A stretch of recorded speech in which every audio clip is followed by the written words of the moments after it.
tell you a little bit about Mark Kirkbride.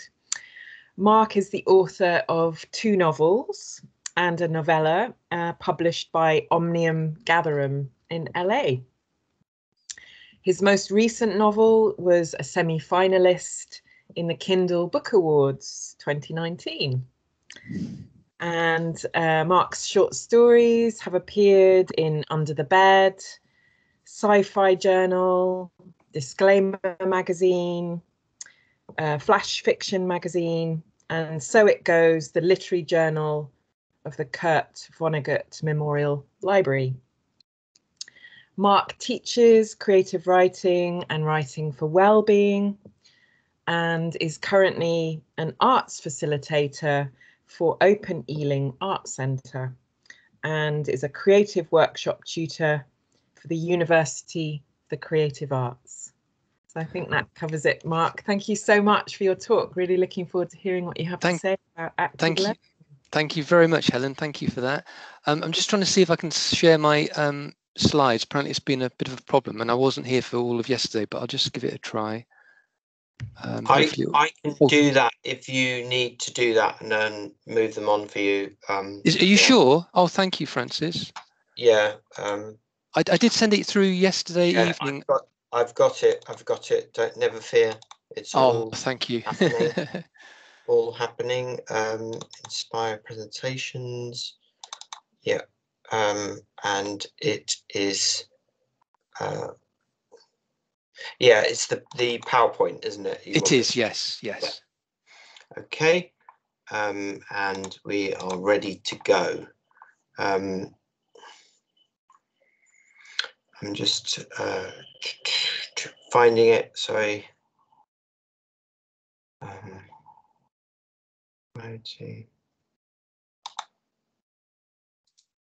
Oh no, that's the wrong one. Sorry.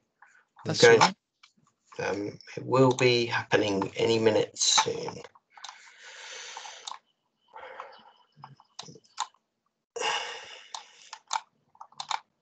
Right.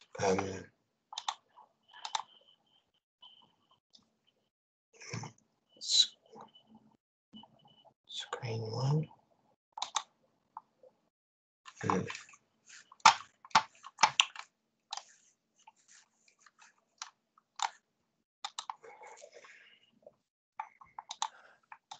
Oh, thank you very much. Yeah. Yeah, you can see it now. Yeah. Okay. Yes. That's brilliant. Thank you. Yes, yeah. Thank you. Yes. Yeah, my presentation is on promoting active learning. There will be a couple of tasks, very basic ones, and hopefully it might be a bit interactive as well. There we go. Yep. So if slide 2 would be great, Francis. It will give the timings while I just do the introduction. On to slide 2. Yes, please. Yes. It's there now. Should be there. Oh yes, yes. There's some names in front of it, but I think it's there. Yeah, new writers sort of learn the long way by trial and error, or they speed up that process by learning from writers a little bit further down the line. Yeah, there's always a bit of a dilemma with that because with teaching creative writing, because perhaps with teaching any craft, because knowledge acquired secondhand doesn't always have the same impact as learning things for oneself. And especially at the start with writing, there's a whole series of sort of counterintuitive barriers to break through. And being told the way to do things, it sort of can get in the way of the excitement of discovering things for yourself, and which provides impetus for further progress and further efforts. So yeah, as with any craft, we will learn as much in the practice as we do in the theory. But the main point of my article in Inspire was to suggest that the theory could come wrapped in the practice and sort of unfurl in it, as it were. So if as much of the learning as possible is designed into the prompts and exercises, new writers get the advantage of being taught without losing that sense of making their own breakthroughs. From the creative writing teacher's point of view, it plays nicely into the sort of very writerly skill of withholding information and then releasing it for maximum impact. at the right time, which makes designing workshops really a very creative process. For the workshop attendee, I think that, well, the approach can be illustrated by looking at characterization for beginners, really. I mean, it's the easiest way to illustrate what I'm talking about, but it is very basic for everyone here, so apologies for that. Sorry, if we can go to slide 3, Francis. Have you got that? Slide 3? Yes, please. Thank you very much. It should be there, yeah. Yep, it's there. Thank you very much. Yeah, so I'd get a new group of writers, or a group of new writers rather, to list 2 or 3 character traits to build up a character from scratch. So I've got a list here. This is a list that I would use with younger learners.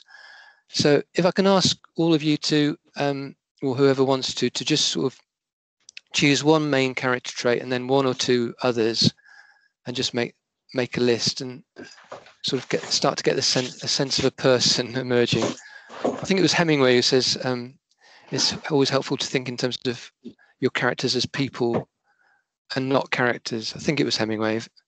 If in doubt, just say it's Hemingway. Anyway, yeah, you don't have to choose the ones on the list. Those are just ones that I would use with young learners. So hopefully you've all got 1, 2, or 3 of those. Sorry, the next slide, Francis, is flaws. Okay, I'm just doing that. Yeah. Thank you very much for this. No problem. Yeah, flaws are always much more interesting. So I don't know if you can see the flaws. That's great, thank you. Yeah, there's a long list there, but by all means choose your own. And ideally, if the flaw can sort of be at odds slightly with the other characteristics, you get a sort of sense of the dynamics of a real human being. So yeah, I'd get the class to add 1 of those to their little list of traits. Something like something that could have dramatic consequences, like being impulsive or nosy. You know, it doesn't have to be something majorly a massive flaw. Just anything really can spice things up a bit. So hopefully you've all got 1 flaw to add to your little list. If we can go to slide 6. Yeah, slide 6. Yeah. Yes, please. Thank you. Okay. Should be slide 6. Oh, sorry. Slide. Yeah. It was. 5. Oh, that one. Yeah. That's the one. That one. Sorry. Thank you very much. Yes, I've got some very simple examples here. They could be funny and genuine but blunt.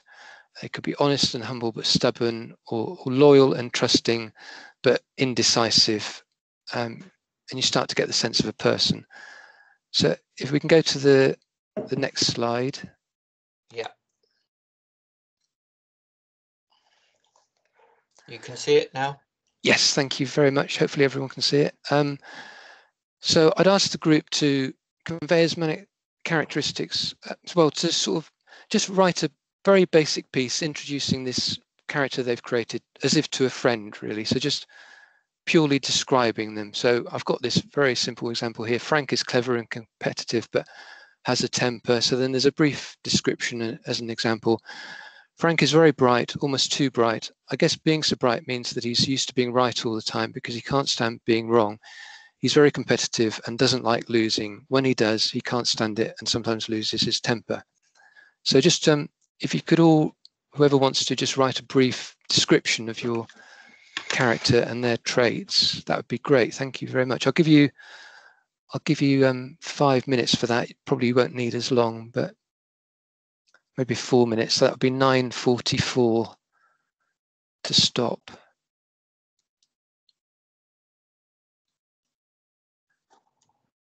Oh, thanks, Amanda. Yeah, you're saying Bill is humorous and kind but nosy. I like that one. Yeah, if you can just sort of fill that description out a bit. You've got your traits, and just give a slightly fuller sense of a person as if you're describing them to a friend. That'd be brilliant. Thank you.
Thank you, Amanda. I might read that one out in a minute. Thank you very much.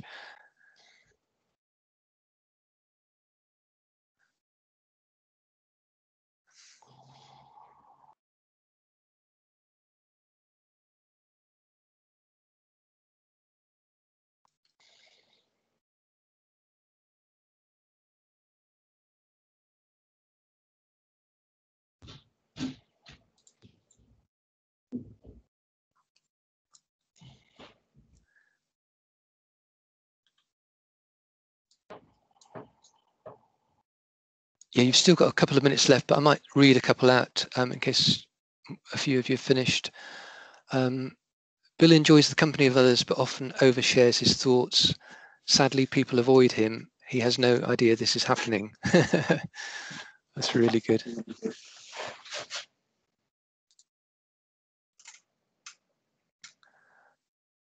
Yeah, while you're still writing, some of you, maybe I'll read a few more out. Graham is funny. He always has a quip ready to fire off to make a room relax. He's also very talkative and friendly. However, he's insecure and often finds himself using his jokes and his conversations to mask nerves and worries. Yeah, that definitely sounds like a real person and not a character. Thank you for that, Emma.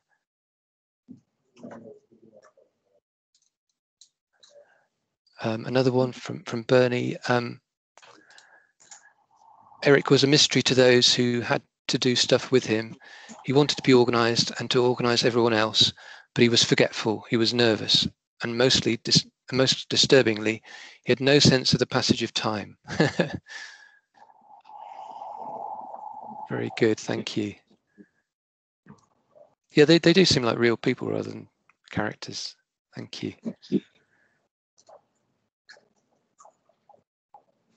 Right. So hopefully you're nearly there. The 4 minutes is nearly up.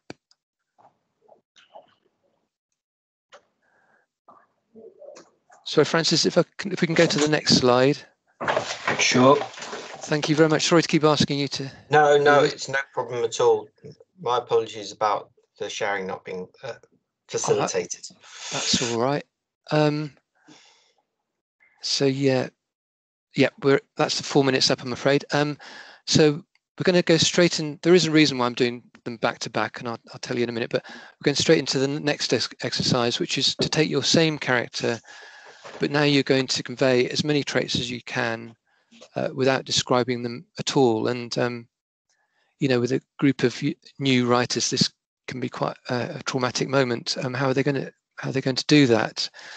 So it leads to a nice discussion as to how you can bring a character to life if you're not allowed to describe them.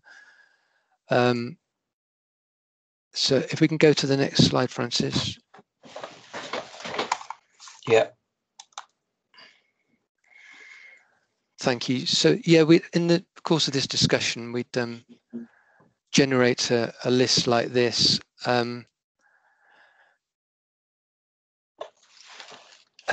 Sort of ways to develop a character if you're not allowed to describe them. And so what I would do is then ask which are the main two, which would be the main two. So I don't know if anyone would like to chip in the chat with the main two in that list. How in fiction we would bring a character to life.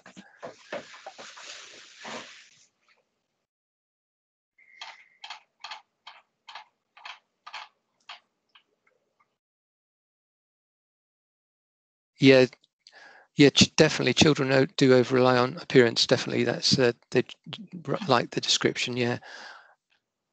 Oh, thanks, Naomi. Yep, speech in action. That was what I was. Yep. Thank you, Bernie. Absolutely. So, yep. Thank you, Amanda. Yeah, that would be the outcome of this discussion as to how we could do that in quite an elegant way, really. So if we can go to the next slide, Francis.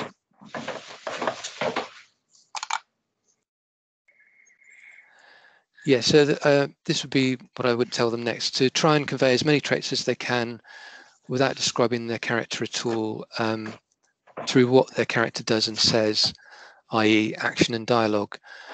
I'd also suggest to them that they may need another character to bounce off, and it often helps to think in terms of the character's opposite. So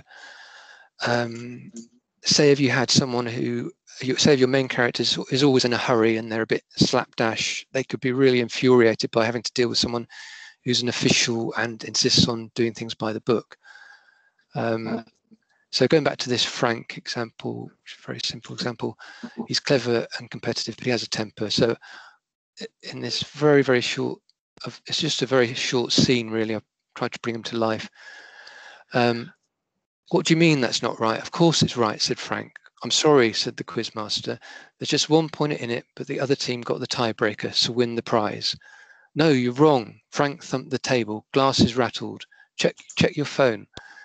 Yeah, so there's no description at all. It's just through what Frank does and says that he's hopefully brought to life, but he's a very simple character to begin with.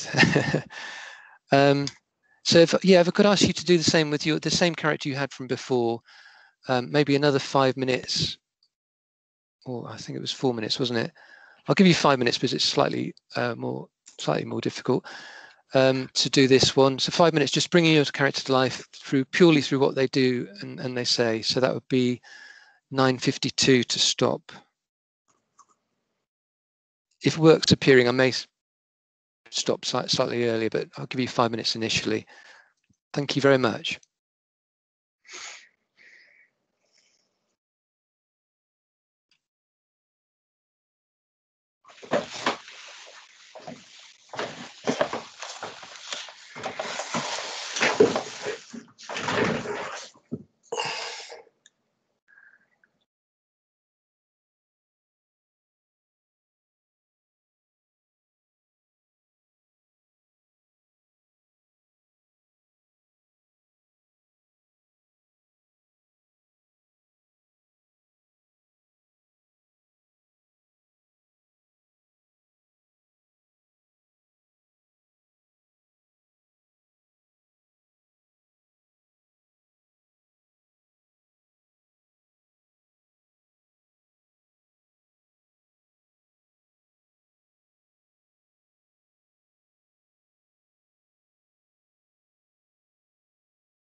Thank you very much for that, Emma. Yes, I don't know how that happened. No idea. Thank you very much. Hopefully you can hear me now. Thank you. That's reassuring. So another one, Emma's one. Oh, sorry, things are moving around as people at work.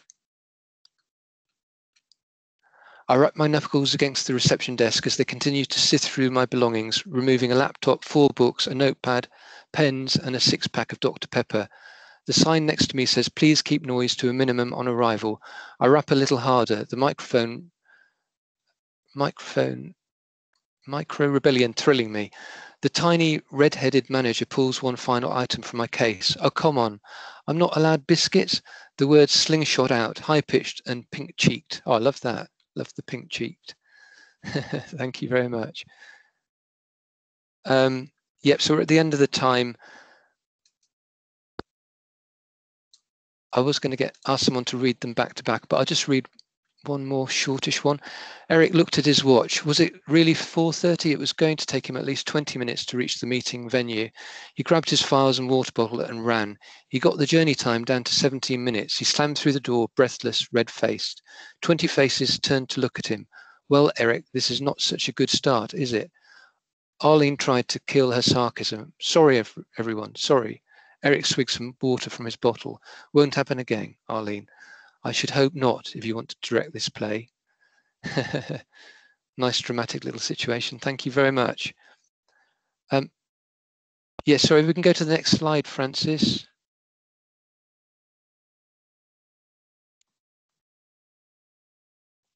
Thank you very much. Thank you. So at the end of the, well, yeah, I think it helped doing them back to back like that because for anyone, you sort of decide, if you haven't decided in the writing which works best, then I think hopefully having them read back, you certainly will then. It's always easier to work things out from other people's work than your own, I find. So hopefully having them read back as well helped. But everything's structured so that hopefully everyone draws the right conclusions independently. That's the whole point, really. So at the end of the exercises, I'd ask these questions of the 2 approaches, describing or dramatizing, which conveys more information. Hopefully everyone would, well, I'll let someone answer in the chat if you like.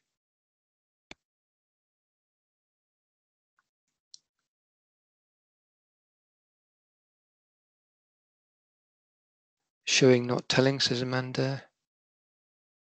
Sort of describing and dramatizing, which would just convey the most information straight off.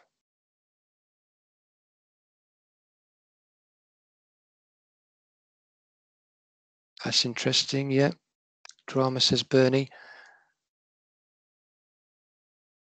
I think sort of describing, probably because we didn't read them back to back, describing just gets all the information across quite straightforwardly, but it's not very as interesting to read.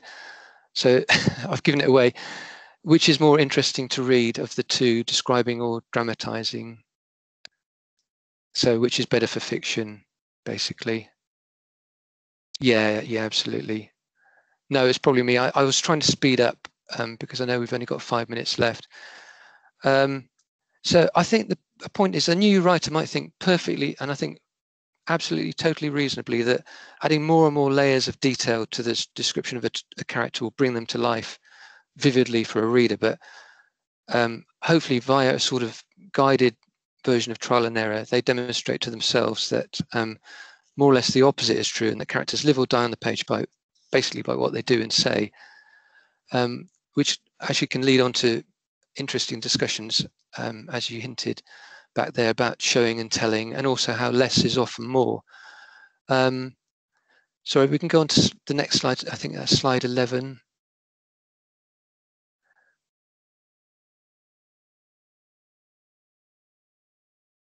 And just very briefly, thank you, an alternative to the character traits would be character motivations. We all have these sort of deep-seated psychological motivations, and putting what your character wants together with an opposite who's in the way of what they want can really give the push and pull of a plot. So that can be quite a good one to start with as well. And it can you can go on to look at how characterization is just the reverse side of plotting. So we go to slide 12, Francis. I know I'm running out of time, so I'm just trying to speed up. Yeah, the main point of this of trial and error is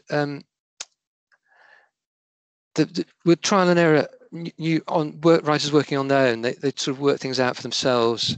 But the point is with this, we've partially retained that and designed it into the prompts and exercises so that those participating have a sense of discovering things for themselves, just in a much more concentrated time frame.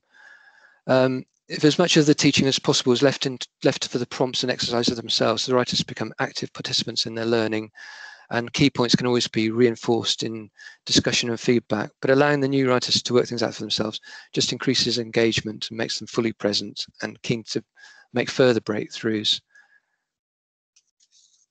If we can go to the next slide. There is another slide after the conclusion. Thank you very much. Yeah, this has mainly been about just the basic principles of active learning rather than specific writing prompts, which is what the article is more about.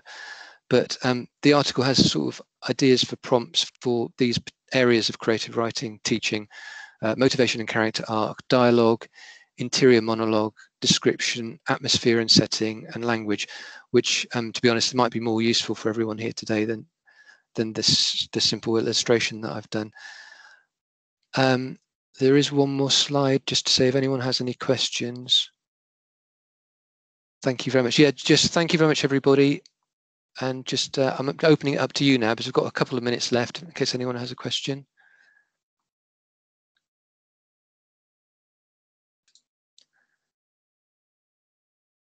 Oh, thank you very much, Bernie. Yep, I think we've probably got I mean, there is a free version of the book, so I'm sure there is a link. Yeah, there is a link to the book. Yeah, free link to the PDF. Yeah. Thank you so much for that, Mark. It was so informative. I'm so glad we videoed it because we'll put it in the blog as well. Thank you. Sorry, I had to speed up at the end there. But it's just crammed with information, isn't it? You know, just so wonderful to have that, and applicable for so many different age groups. You know, I could really see it with younger children, but also with adults. You know, like we've just done. Yeah, so it's very, very good indeed. I'm just seeing if there are any questions. I did have quite a few questions, but I think, you know, maybe if we put the blog up and you're able to interact with the blog a bit, we can have that. Absolutely. Yes, happy to. Yes, I went slightly longer than I was expecting, but yeah, absolutely. Because there's a lot to think about there, isn't there? Yes, well? Yes. About it's that you nicely dovetail sort of teaching literary technique with, you know, really active learning, because it can become very lecture based, like you say, can't it? You know, just telling people what to do. Yes, it's sometimes difficult just sort of keeping quiet and letting them work things out for themselves. Yeah. But that's the interesting bit, I think. Well, we are to time now, and I would just like to thank Mark again for a wonderful presentation. Mark, you are going to introduce Emily now. Is Emily here? Are you here, Emily? I am here. Yes, I'm here. Okay, great. Wonderful to see you. Hiya. So I'm actually going to leave for a second, then come back to record this as a separate session. So I'll see you in a sec, and just 1 sec then. No worries. Yeah, I've got the pleasure of introducing Emily Davison, who's going to be talking about using social media and fairy stories to inspire creative writing, which sounds fascinating.